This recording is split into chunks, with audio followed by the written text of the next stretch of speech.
और ईरान में मारे गए हानिया को लेकर इंफॉर्मेशन आपके सामने, क्योंकि ईरान की राजधानी तेहरान में मारे गए हमास चीफ हानिया को लेकर खबर बड़ी है। ईरानी राष्ट्रपति भवन से 150 मीटर की दूरी पर हानिया के ठिकाने पर जिस तरीके से हमले को अंजाम दिया गया, ईरान के सबसे सुरक्षित जगह IRGC के गेस्ट हाउस में हानिया की मौजूदगी और साथ ही हानिया के ठिकाने पर ईरान के बाहर से मिसाइल लॉन्च का किया जा रहा है दावा। आपको बता दें, खमेनेई और पेशेश्कियान से मुलाकात के 24 घंटे के अंदर ही हानिया को जिस तरीके से मौत के घाट उतार दिया गया, उसके बारे में एक एक इंफॉर्मेशन आपके सामने रखेंगे। लेकिन उससे पहले हमास चीफ को जिस तरीके से मौत के घाट उतारा गया है, इसके बारे में इंफॉर्मेशन आपके सामने रखना जरूरी है, क्योंकि जिस तरीके से स्पेशल ऑपरेशन को अंजाम दिया गया है उसके बारे में बड़ी इंफॉर्मेशन सामने आई है कि किस तरीके से हानिया को ट्रैक किया गया, हानिया को ट्रेस किया गया और हानिया की उन तमाम गतिविधियों पर नजर बनाई गई। लेकिन इसमें टाइमिंग बहुत इंपॉर्टेंट है, इसमें लोकेशन बहुत ज्यादा इंपॉर्टेंट है।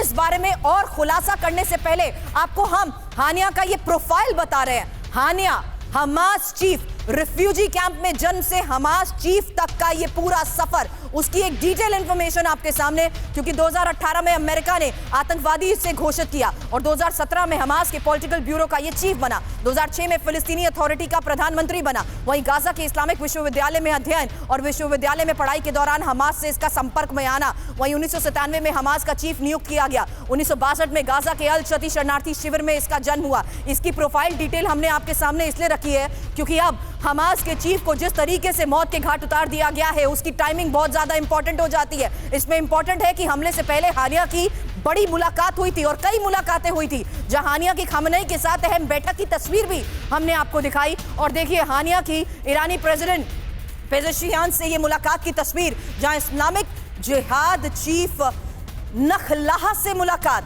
साथ ही पेशेश्कियान के शपथ ग्रहण में हानिया की मौजूदगी। यानी ये साफ है कि स्पेशल ऑपरेशन को जिस वक्त अंजाम दिया जा रहा था, उसी के दौरान ये भी साफ हो गया कि कैसे हानिया के इस हत्याकांड से पहले पूरी प्लानिंग हुई। और आपको ये भी बता दें, इस तस्वीर के साथ साथ हम आपको हानिया की मौजूदगी ईरान में जिस तरीके से थी, वहीं मैराथन मीटिंग्स के बाद हमले को अंजाम दिया गया है। ये 4 तस्वीरें आपके सामने, क्योंकि हिजबुल्लाह से मुलाकात, वहीं हुती से मुलाकात के साथ साथ आपके सामने तस्वीरें इस्लामिक जिहाद से मुलाकात और साथ ही हानिया से मुलाकात की। ये जो 4 तस्वीरें हैं, ये टाइमिंग बहुत ज्यादा इंपॉर्टेंट हो जाती है। और जहां पर हानिया की मौजूदगी, वहीं पर जिस तरीके से स्पेशल ऑपरेशन के तहत इस हमले को अंजाम दिया गया, इन 4 तस्वीरों में मुलाकात बहुत इंपॉर्टेंट है। मनीष, एक क्विक रिएक्शन इन 4 तस्वीरों के लिहाज से, क्योंकि ये हमास चीफ के अंत से पहले की तस्वीरें हैं और ये मुलाकातें भी बहुत महत्वपूर्ण थी।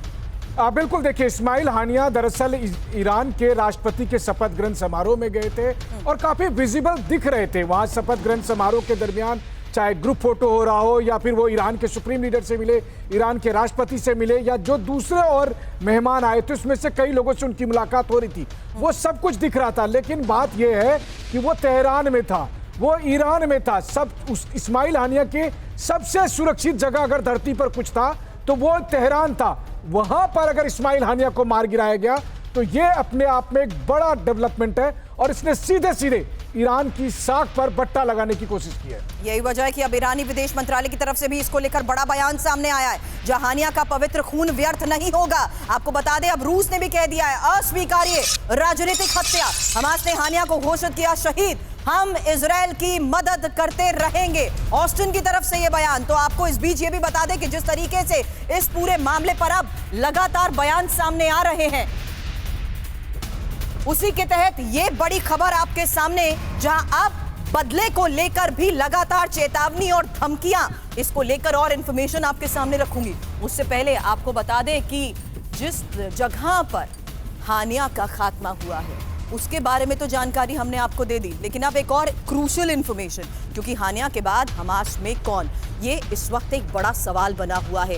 हालांकि जिस तरीके से मोस्ट वांटेड का ये गेम ओवर कर दिया गया है, हानिया के बाद हमास में कौन, मोहम्मद दाइफ की ये तस्वीर आप देख रहे हैं, जहां जानिए कि हमास की मिलिट्री विंग का ये प्रमुख, इजराइल ने अब तक 7 बार इसे मारने की कोशिश की है, लेकिन सफलता हासिल नहीं हुई। याना सिनवार की तस्वीर भी आपके सामने है। ये गाजा में हमास की सियासी शाखा का चीफ है। सिनवार को गाजा का बिन लादेन भी कहा जाता है। अब एक और तस्वीर आपके सामने होगी और ये तस्वीर है समी अबू जौहरी की। हमास का सीनियर लीडर है ये, और अयमान नौफल जो गाजा में हमास के अल कस्साम ब्रिगेड का कमांडर है।